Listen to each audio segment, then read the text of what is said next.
different vein, but I want to say maybe related, Sharon James's chapter spends a large chunk of time detailing how to care for students who may be struggling or seeking to make a disclosure of sexual assault to a trusted authority figure, such as herself, and the emotional labor involved in that is something that her chapter discusses really well. She does offer some excellent advice about what to do and say within the bounds of what's appropriate for an educator, someone who's not, psychologically an expert, not trained in psychology. However, we don't really get a clear picture of what kind of happens in the classroom beyond some of these prescriptions, especially with discussions of the kinds of personal anecdotes that Thacker discouraged. And we know now, that these discussions happen, especially in the era of Me Too, and cannot be explained away. So throughout the volume, there's kind of nothing to help with this, as the general focus on personal experience and sexual violence often amounts to a focus on separating out students, teaching them privately, creating alternative assignments, which, especially when students do not request this, is an unsustainable strategy in the long term. So I worry here that maybe there's a false real world, ancient world, in class, out of class set of dichotomies being made, even if unconsciously. And I just want to underscore this is something we're all guilty of, given how pernicious the banking model is, focused as it is on uplifting students with the power of teaching from trauma and difficulty. And the book's introduction seems somewhat aware of the sway of these models, although they're not put in the term, in Freire's terms. So we see this when Rabinowitz asks, quote, "What is the difference between managing difficult conversations and teaching difficult subjects? Managing implies that we have the conversations, but we don't want them to blow up in our faces, so we manage them to a certain extent, attempting to control where the conversation goes. Teaching sensitive subjects, on the other hand, suggests that we should or will have to teach subjects that some consider sensitive or personal." So here are two different approaches that are in the volume: managing, which, like the banking model, is about control, and then sensitivity, which assumes that students might be too affected or biased to originally come into the classroom able to co-conceive of their own education. The consequences of both positions are felt throughout, I think, all difficulty literature and classics. And we could talk more about that another time. There are kind of some journals that are more guilty of it than others. But what I'm more worried about is how, this minimizes student agency, as Jonah was saying, and especially sometimes encourages students to be people who write about this to single out students in their prose in terms of their racial, ethnic, religious, and gender backgrounds. In fact, it's sometimes unclear in a lot of these articles whether the writer even has the consent of the student to be talking about these experiences, especially based on certain anecdotes that end in kind of a terminated student-teacher relationship. So I'm not going to go on and on, but we have some further resources on the handout, building off of Karina Moss's really excellent presentation last year at Race Diff, on using kind of a trauma-informed approach to teaching Lucretia. And also there's Madeleine Kahn's 2005 monograph, Why Are We Reading Ovid's Handbook on Rape, which very much emphasizes moving away from modes of mastery and toward larger questions of student agency, and, as she says, what literature is for, what education is for. And these are the kinds of big questions we're all thinking about today, but they're rarely the questions I find that classists ask in their daily practice or even their written work on pedagogy. And now we're going to conclude with a reflection on what a critical classics pedagogy could potentially do.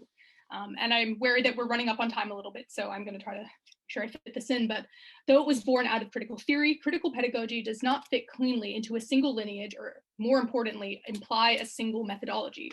As Henry Giroux suggests, critical pedagogy is not a priori. It manifests differently depending on the material conditions under which it is operating. Sinner reminds, moreover, that the standardization of educational practices itself is a project of legitimization, which will ultimately cater to extant power structures. I'd add here that the most effective critical pedagogy operates at the intersection of critical race theory and decolonial approaches. Some great starting points, which we've included on the handout, are Gloria Ladson-Billings, Zeus Leonardo, and Von T. Locke. Though it resists definition, critical pedagogy follows two principles. One, that education is fundamentally a political practice, and two, that education must advance the liberation of, in Freire's terms, the oppressed. In this paper, we're focusing on critical literacy, a strand of critical pedagogy that embodies these principles when it comes to language and language teaching. Critical literacy transforms language learning into a tool not only for critiquing culture, but also changing it. What then would critical literacy, and more pointedly, critical literacy within classics look like? What would it achieve? Critical literacy cultivates what's called a sociological imagination, our paper's namesake. C. Wright Mills theorized the sociological imagination as, quote, the vivid awareness of the relationship between experience and the wider society. The sociological imagination is an affront to enclosures of all kinds. By pushing us to see all our identities as bound by societal conditions, it demands a level of epistemic humility as opposed to epistemic arrogance. In her now famous motto, Indigenous artist and activist Lil Watson highlights the liberatory potential of the sociological imagination, quote, if you have come here to help me, you are wasting your time. But if you have come because your liberation is bound up with mine, then let us work together.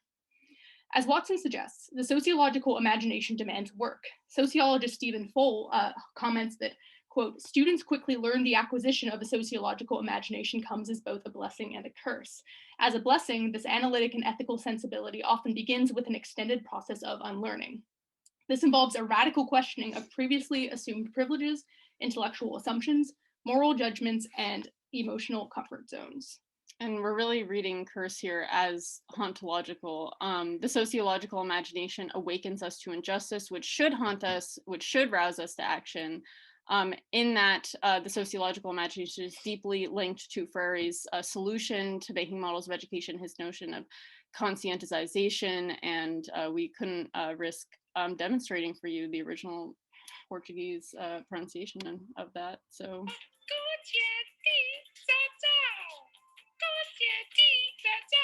Is becoming aware of our social, political, and economic conditions in order to change them. All right, thanks, Elma. Okay. Fun for the whole family. Yeah, watch the whole video. Okay, so conscientization is the goal of critical literacy. It assumes that the student is always cognitive and capable of altering the racist, patriarchal classes settings they enter, and this requires a problem-solving, action-oriented pedagogy based on the reciprocal exchange of ideas and humility. And in this problem posing pedagogy, we really see people, quote, develop their power to perceive critically the way they exist in the world. They come to see the world not as a static reality, but as a reality in process, in transformation. So this is where things come full circle by making us aware of the realities, the difficulties we're steeped in. Wow, okay, I'm sorry. So finally, how do we teach critical literacy in classics? I want to conclude by returning to our case study addressing sexual violence in the classics classroom and think through some critical steps forward based on scholar Anwar Ahmed's work. I thoroughly recommend reading the paper in full, and we've linked it in our handout. Ahmed proposes a fruitful model to think with for developing critical literacy around sexual violence. A few disclaimers though. First, Ahmed's principles are not prescriptive nor sequential. They are reflexive and they will manifest entirely differently based on the conditions in which they are performed. And second, it's really important to stress, and this is sort of the thesis of our talk, that critical literacy is collaborative and dialogic. Teachers and students are reflecting and deconstructing together. And so I realize I have very little time, but I'm just gonna kind of go through these 4 steps briefly, and happy to elaborate on any of them in the Q&A. But first, disrupting the commonplace. This is sort of teachers encouraging the first itch of the sociological imagination in the classroom. This sort of disrupts the notion that this is something that something like sexual violence is something we enter exclusively through a text or something that exists in specific circumstances. And it highlights both the continuity of sexual violence between, in our case, ancient and modern situations, and also the ubiquity of sexual violence. This is sort of disrupting the commonplace, is like planting that seed of disorientation in students that, there's something fundamentally wrong with the power structures in which we're living. And in this case, Ahmed suggests exactly what Karina Moss recommended in her talk, to look critically at gendered representations in popular culture and place those in conversations with the texts that we're teaching. Maybe just go to taking action. Yeah, so interrogating multiple viewpoints and focusing on socio-political issues, fortunately, are fairly self-explanatory, but we wanted to conclude on what we think is sort of the crux of this advice: to take action and promote social justice. And this is sort of what we fronted at the start. Pedagogy does not start and end in the classroom. Pedagogy is a constant reflective practice. To kind of adapt Rilke's words, it's living the question.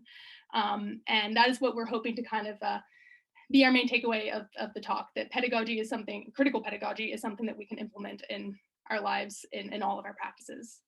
Thank you so much. Thank you.